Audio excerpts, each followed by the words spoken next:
दिया गया। लोगों ने कहा मोदी है तो मुमकिन है।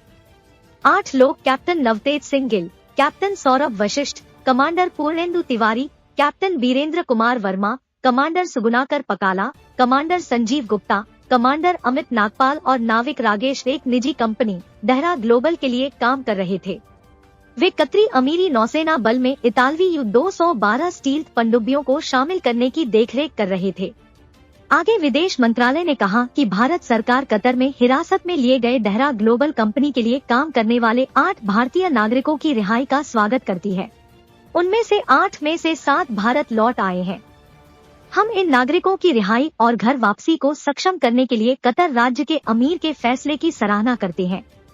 याद हो तो इन 8 भारतीयों को फांसी होने वाली ही थी कि मोदी जी की अहम बातचीत के बाद इन जवानों को मौत के मुंह से बचा लिया और सुरक्षित वतन वापसी करवा दी।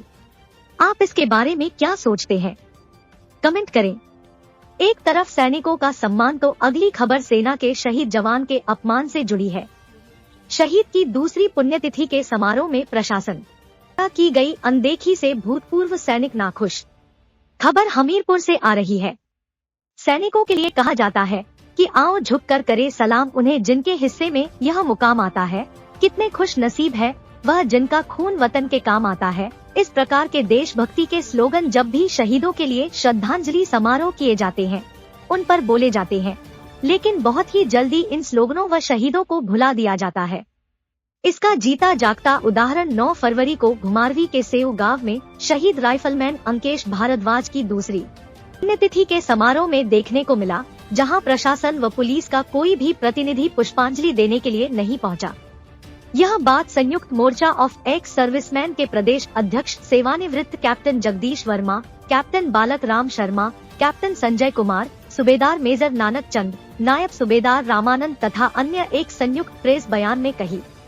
इन सदस्यों का कहना था कि इस समारोह के देखने से ऐसा लगता था कि यह सिर्फ पूर्व सैनिक, उनके परिवार व वीर नारियों का ही है तथा स्थानीय प्रशासन, पुलिस तथा दूसरे गांव वालों का इससे कोई लेना देना नहीं था।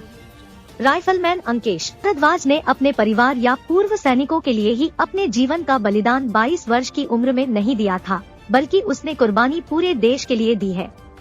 उन्होंने बताया कि वह 19 जैक राइफल बटालियन से एक कंटिजेंट 15 सेवार्थ सैनिकों का शहीद को सलामी देने व श्रद्धांजलि अर्पित करने के लिए अपनी यूनिट से सेऊ गांव में भेजा था।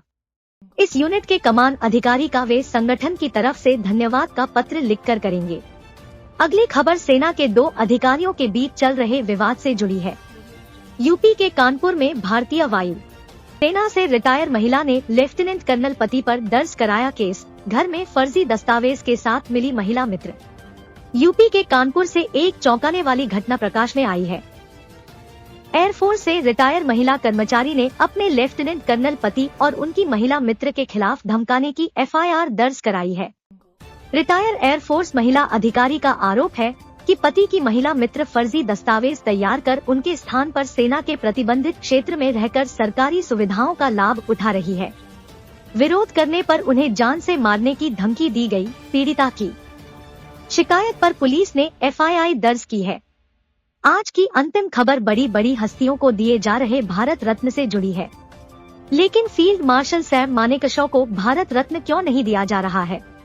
सैम मानेकशॉ इंडियन आर्मी के वो ऑफिसर थे जिन्हें उनकी बुद्धिमता और बहादुरी की वजह से जल्दी जल्दी प्रमोशन मिले। वो इंडियन आर्मी के मोस्ट डेकोरेटेड जनरल में शामिल है, लेकिन उन्हें कभी भी वो सम्मान नहीं मिला जिसके वो हकदार थे। सैम मानेकशॉ वो जाबांज आर्मी लीडर थे जिन्होंने अपने सीने पर पूरी 9 गोलियां खाई थी। सैम मानेकशॉ वो अकेले व्यक्ति थे जो देश की प्रधानमंत्री इंदिरा गांधी को भी स्वीटी कहकर बुला सकते थे। उनके सवालों का वो बिना डरे जवाब दिया करते थे और खुद इंदिरा गांधी भी उनकी दी गई सलाह को तवज्जो दिया करती थी। ऐसे इंसान को राजनीतिक दुर्भावनाओं के कारण भारत रत्न नहीं दिए जाने के कारण सैनिक समाज में नाराजगी है। क्या सैम मानेकशॉ को भारत रत्न मिलना चाहिए या नहीं? आप अपनी राय जरूर रखें। आज की खबरों में इतना ही। वीडियो को लाइक और शेयर करें, साथ ही चैनल को सब्सक्राइब करना ना भूलें। जय हिंद।